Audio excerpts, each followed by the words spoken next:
ஸ்ரீ குருவாயூரப்பன் திருவடிகளே சரணம். இன்னைக்கு நாம் இந்த தசகத்தோட 9வது ஸ்லோகத்தை பார்க்கலாம். முதல்ல வார்த்தைகளை பிரித்து சொல்லலாம், பிறகு ஒவ்வொரு வரியும் சேர்த்து சொல்லலாம்.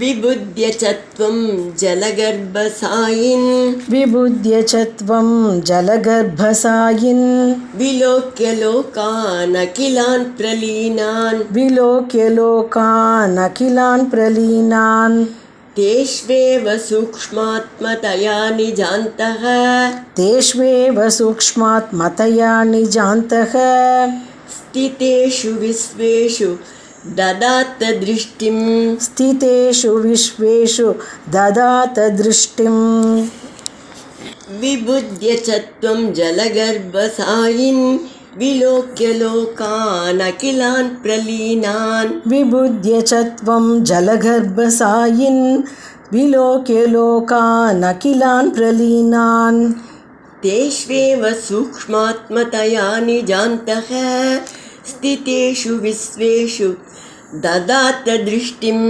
தேஷ்வேவ சூக்ஷ்மாத்மதயா நிஜாந்தः ஸ்திதேஷு விஸ்வேஷு ததாத திருஷ்டிம்.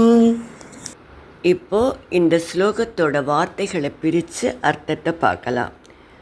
ஜலகர்பசாயின், பிரளய காலத்தில் நீரின் நடுவில் பள்ளி கொண்டிருந்தவரே. விபுத்யச துவம், அந்த தூக்கத்திலிருந்து நீங்கள் விழித்து கொண்டதும். விலோக்கிய லோகான் அகிலான் பிரலீனான், உங்களிடம் ஒடுங்கியிருந்த லோகங்களை கவனித்தீர்கள். நிஜாந்தக சூக்ஷ்மாத்மதயா ஸ்திதேஷு விஸ்வேஷு, உங்களுக்குள்ளே சூக்ஷ்ம வடிவில் லயித்திருந்த உலகங்களின் மீது. ததாத திருஷ்டிம், உங்கள் கருணா கடாட்சத்தை, அருட்பார்வையை செலுத்தினீர்கள்.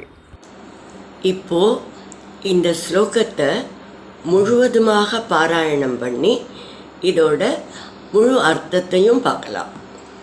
விபுத்ய சத்வம் ஜலகர்பசாயின் விலோக்ய லோகான் அகிலான் பிரலீனான் தேஷ்வேவ சூக்ஷ்மாத்மதயா நிஜாந்தः ஸ்திதேஷு விஸ்வேஷு ததாத திருஷ்டிம். காலசக்தி பகவானை எழுப்பியதும் என்ன நடந்தது என்பதை பட்டத்திரிகள் இந்த ஸ்லோகத்தில் சொல்கிறார். பிரளய காலத்தில் நீரின் நடுவில் பள்ளி கொண்டிருந்த நீங்கள் வீழ்த்து கொண்டீர்கள். உங்களுக்குள் ஒடுங்கியிருந்த உலகங்களையும் ஜீவர்களையும் கவனித்தீர்கள். உங்களுக்குள்ளே லயித்து நுண்ணிய வடிவிலிருந்த அந்த உலகங்களின் மேல் உங்கள் கருணா கடாட்சத்தை, அருட்பார்வையை செலுத்தினீர்கள்.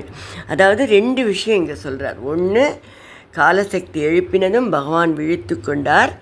அப்படி அவர் விழித்து கொண்டதும் என்ன பண்ணுறார்னா, தனக்குள்ள லயித்திருந்த நுண்ணிய வடிவில் லயித்திருந்த எல்லா வஸ்துக்கள் மேலும் தன்னுடைய அருட்பார்வையை செலுத்துகிறார்.